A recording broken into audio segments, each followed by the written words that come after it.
Oke, assalamualaikum warahmatullahi wabarakatuh. Selamat pagi, salam sejahtera untuk kita semua.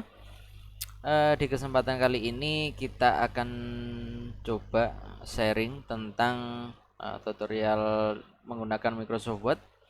Nah, untuk topik yang akan kita bahas hari ini adalah mengenai pembuatan format untuk proposal, untuk skripsi, tesis maupun yang lain yang memiliki format yang bersama, di mana kalau di dalam proposal atau skripsi kita tahu di situ ada subbab, kemudian ada bab, kemudian juga ada penomoran dan lain-lain. Nah, itu akan kita bahas di hari ini. Kita langsung saja tutorialnya, caranya bagaimana. Oke, yang pertama kita buka dulu Microsoft Word-nya. Caranya seperti apa? Oke, di sini ada banyak cara untuk membuka atau mengaktifkan Microsoft Word. Yang pertama bisa kita cari shortcutnya. Misalkan kita di desktop kita cari Word, Microsoft Word. Shortcutnya gambarnya seperti ini. Atau kita cari di start menu. Di sini mungkin di start menu Anda sudah ada. Atau caranya lain misalkan juga tidak terdapat di situ, kita cari di all program, kita cari Microsoft Office, folder Microsoft Office, kemudian kita cari Word. Nah, di sini saya masih menggunakan Microsoft Word 2013. Nah, kita klik link dokumen. Oke, nah kita sudah berhasil membuka dokumen baru. Kemudian langkah berikutnya adalah kita simpan dulu. Ingat, kita simpan dulu. Cara untuk menyimpan ada beberapa cara. Bisa menggunakan file, kemudian kita save, atau kita bisa menggunakan icon ini, disket, gambar disket ini yang ada di pojok, atau kita menggunakan shortcut untuk Ctrl S, menggunakan tombol Ctrl S. Oke, Ctrl S. Nah, di sini akan muncul folder di mana kita akan menyimpan. Oke, mau kita simpan di mana? Misalkan kita simpan di desktop saja. Kita simpan di desktop. Ini untuk penamaan dokumennya kita namai misalkan format penulisan. Kita save atau bisa kita klik. Nah, ini sudah. Lalu langkah yang pertama yaitu kita mengatur batas halaman dulu atau marginnya. Kita klik saja di page layout, kemudian di margin di situ. Nah, ini bisa Anda pilih salah satu, ataupun kalau pilihan Anda itu tidak ada yang ditampilkan ini, maka bisa membuat custom margin. Oke, ini untuk pengaturannya, jadi ini untuk batas atasnya yaitu ada di top, kemudian left untuk batas kirinya, bottom ini untuk batas bawahnya, right untuk batas kanannya. Nah, untuk saat ini saya ingin merubah ini saja. Di left-nya kita atur menjadi 3. Oke, itu. Nah, ini sudah. Terus langkah berikutnya, oke, halaman yang pertama itu kita gunakan untuk halaman judul. Di sini saya berikan tulisan saja, halaman judul proposal atau skripsi. Oke. Lalu harusnya kita berikan enter, kemudian kita menggunakan ini page layout, kemudian kita breaknya kita pilih page saja. Nah, ini untuk di halaman baru, halaman berikutnya. Nah, ini agar tampilannya tidak panjang seperti ini, tidak terlalu jauh, ini bisa kita dempetkan dengan kita menyatukannya menggunakan ini. Ada muncul tanda seperti ini, tanda panah, double klik untuk menghilangkan white space-nya. Oke, kita double klik. Nah, akhirnya muncul. Jadi halaman 1 dengan halaman 2 ini tidak ada lagi spasinya. Jadi bisa tampil berdempetan seperti ini. Ini akan lebih mudah. Kemudian di halaman 2 misalkan kita isi dengan kata pengantar. kata pengantar. Oke, kita enter dulu. Oke, kita page lagi, kita isi dengan daftar isi. Oke, kita isi lagi dengan page.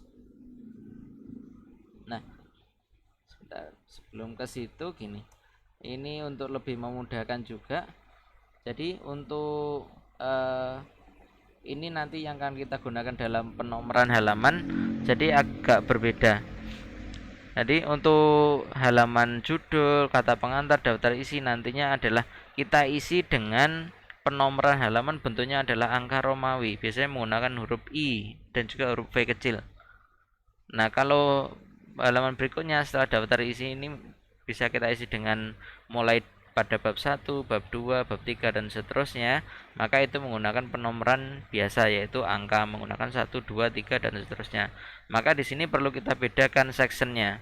Nah, cara untuk membedakan section itu kita sama di page layout di break ini kita pilih next page. Next page itu nanti kita bedakan antara seksi sebelumnya dengan section berikutnya. Jadi sectionnya kita bedakan. Nah, cara untuk melihat perbedaannya bagaimana? Oke, kita tampilkan dulu. Kita bisa klik salah satunya, bisa di paling bawah halaman atau paling atas halaman. Kita klik 2 kali, nah akan muncul ini. Ini footernya section 1, ini section 1, berarti ini masih dalam ruang lingkup section 1. Kemudian kita lihat ini daftar isi juga masih section 1. Terus nah ini di halaman setelah daftar isi itu sudah masuk pada section 2. Nah, ini yang akan kita isi mulai bab 1, 2, 3 dan seterusnya. Oke, kembali lagi ke yang tadi. Kita klik 2 kali lagi. Belum berhasil.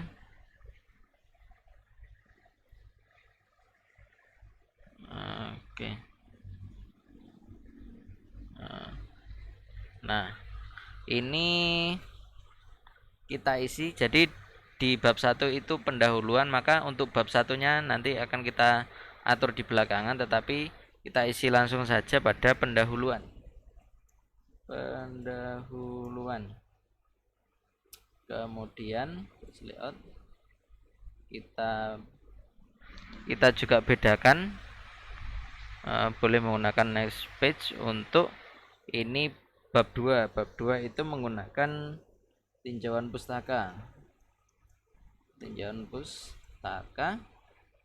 Terus ada rancangan landasan teori dulu. Oke. Terus kita setelah landasan teori ada rancangan dan implementasi.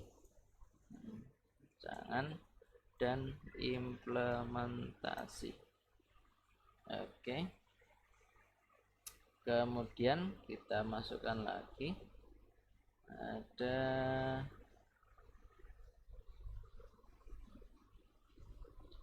setelah itu ada hasil analisis hasil. Oke, ini sudah. Oke.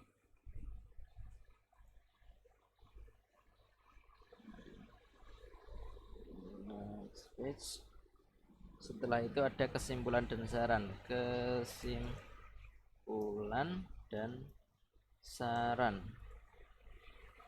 Terus ini adalah daftar pustaka.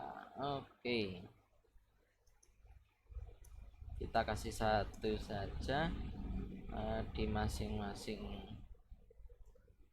Oke, dan implementasi kita dan pustaka juga. Nah, ini sudah.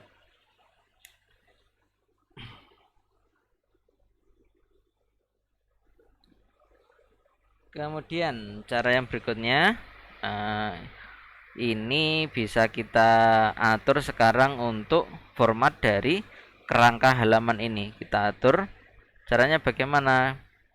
Klik tab home, kemudian ini kita pilih di pengaturan, misalkan ini pengaturan headingnya, pengaturan heading kita mulai dari kata pengantar. Oke, kita heading 1. Nah, ini format ini sebenarnya tidak kita inginkan. Yang kita inginkan adalah misalkan di format penulisan di kampus kita itu menggunakan fontnya menggunakan Times New Roman ukuran 12, tebal, kemudian di tengah. Nah, ini bisa kita rubah format untuk heading 1. Karena di sini adalah kerangkanya, kita menggunakan heading 1, kita ubah saja. Kita modify, klik kanan, nanti ada pilihan modify. Terus ini kita atur sesuai dengan format yang ada di kampus kita. 2, tebal, kemudian di sini otomatis kita menggunakan warna hitam. Nah, ini. Oke, sudah seperti itu. Nah, ini sudah. Kemudian daftar isi juga sama, menggunakan heading 1, pendahuluan ini juga heading 1, tinjauan pustaka menggunakan heading 1, landasan teori menggunakan heading 1, rancangan ini juga heading 1. Oke, kesimpulan saran juga heading 1. Juga heading 1. Nah, setelah itu apa? Setelah itu kita akan memberikan penomoran untuk halamannya. Jadi caranya seperti biasa, kita menggunakan insert, kemudian di sini ada page number. Page number kita atur di bawah halaman, berarti nanti kita milihnya adalah di bottom of page. Misalkan kita berikan nomor di sebelah kanan bawah.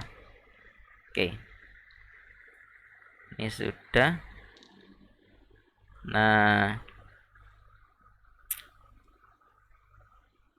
ini oke. Ini di penomoran halaman ini halaman awal masih menggunakan penomoran biasa, nanti akan kita rubah. Jadi kita pisahkan dulu gini. Kita pisahkan. Nah, dimulai pendahuluan ini akan kita nomori menjadi nomor 1. Nah, caranya bagaimana? Caranya kita klik saja di halaman ini, kan sudah masuk section yang berbeda dengan yang bagian atas tadi. Maka kita ubah saja ini, link to previous ini kita klik lagi, karena di sini masih terhubung, artinya adalah kita harus memutuskan hubungan itu. Kita klik to previous. Kemudian di sini kita set lagi edit field. Oke.